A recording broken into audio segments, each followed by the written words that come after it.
Hello everyone, welcome to your weekly tech update, the show that explores the newest, coolest, and sometimes crazy side of tech available on the interwebs. I am your video game geek, Ray McNeil. Coming up on the program today, the Artemis 1 virtual reality experience aims to bring the epic NASA moon launch to your VR headset. The US Navy put cameras on dolphins, and the results are absolutely wild.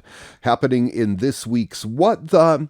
People who are amazingly good at really crazy things. And of course, we'll wrap up the program with this week's Moment of Joy. All that and a whole lot more coming up on today's edition of your weekly tech update next.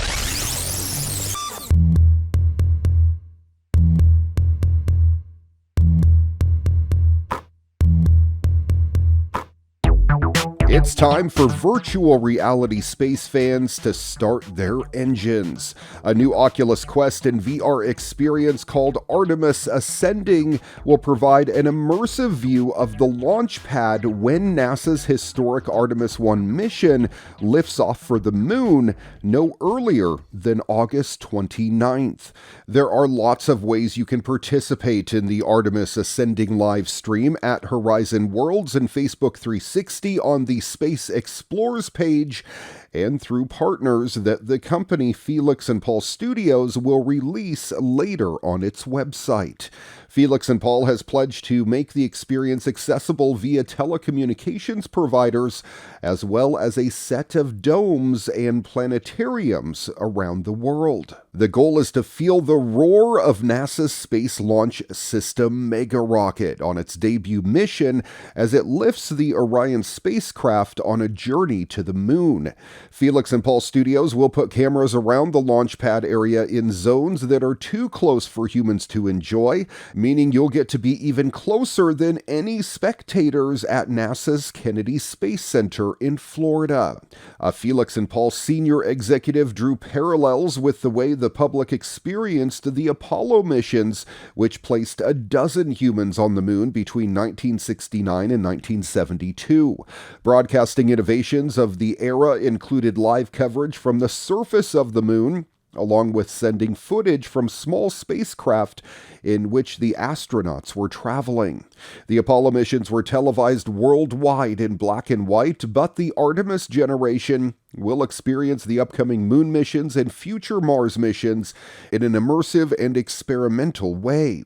Felix and Paul is an immersive studio based in Montreal, Canada, whose originals include the Space Explorers series, productions with franchises like Jurassic Park, and comedy specials for Just for Laughs, starring celebrities like Trevor Noah and Lily Singh.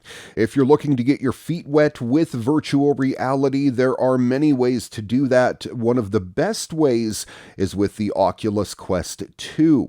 The reviews of the Oculus Quest 2 are astounding and near perfect 4 to 4.5 stars, pretty much across the board, and definitely a good way to experience this NASA moon mission up close and personal. The Star Trek Original Series set tour in Ticonderoga, New York, has long been the home to a loving recreation of the classic USS Enterprise studio sets, crafted by James Cawley and his team to keep Captain Kirk's starship alive for fans to experience firsthand. Now, more than 4 years after the news that the set tour experience was planning to expand into the 24th century, Cawley and his team have revealed the first builds from the planned Enterprise D set recreation efforts that are currently underway in upstate New York. On display for the first time during the annual Ticonderoga Convention weekend, the Star Trek set tour now holds a full recreation of the Enterprise D bridge computer stations, along with the ops and con stations set at the front of the command center, plus a full-sized holodeck arch to welcome visitors to the exhibit. Built with contributions from Star Trek The Next Generation vet Michael Okuda, the 4 builds are the first nearly completed replications from the forthcoming Enterprise D bridge set replica, which Kali projects to be completed for public visitations in the fall of 2023. The Lakar's interface panels on the first next-gen console replicas were designed by Okuda himself, with live video consoles featuring animated versions of familiar TNG-era display screen graphics recreated by the Set Tour design team. Because modern builds use LED lighting, which backlights the interface panels very evenly, we learned that Mike Okuda engineered dark gradient fall-off coloring into the panels to emulate the 1980s era incandescent internal lighting which lived in the original TNG sets. The ops and con stations are missing their upholstered seats, as they are currently being reworked to be more accurate to the Season 7 era looks featured on the series. A 28,000 square foot 2-story building adjacent to the original series tour is set to be the home to the Galaxy Class expansion, which along with the bridge is expected to eventually house an Enterprise D corridor replica, a recreation of the 2-story main engineering set, and more as time, space, and budget allows. If you're in the upstate New York area, you can head to the official Star Trek The Original Series set tour in Ticonderoga, New York, which operates tours 6 days a week during their main season.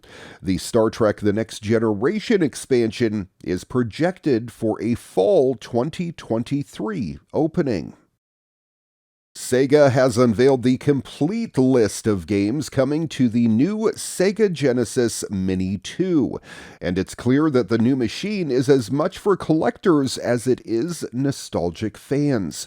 With 60 games in the catalog, including 2 previously unreleased games, just to start. You'll find Deviant Pi, a paddle-style game designed by Sonic 3's team, as well as Mindware's finished but unpublished puzzler, Star Mobile. Several new Genesis ports have also made the cut, including Fantasy Zone, the first 2 Space Harrier games, hobby ports of Spatter and Super Locomotive, and much more. You'll also want to pick up the Genesis Mini 2 if you have fond memories of playing Sega CD games. The retro console will bundle 12 titles originally built for the optical drive add-on, including the infamous Night Trap, as well as CD versions of Sonic the Hedgehog, Echo the Dolphin, and Silpede. The Sega Genesis Mini is available to pre-order right now for $100. It will be released in North America at least on October 27th. As mentioned earlier, you'll want to snap it up quickly. Sega has warned that supply will be extremely limited in the US and Canada due to chip shortages, and there's no guarantee you'll get one after general sales begin.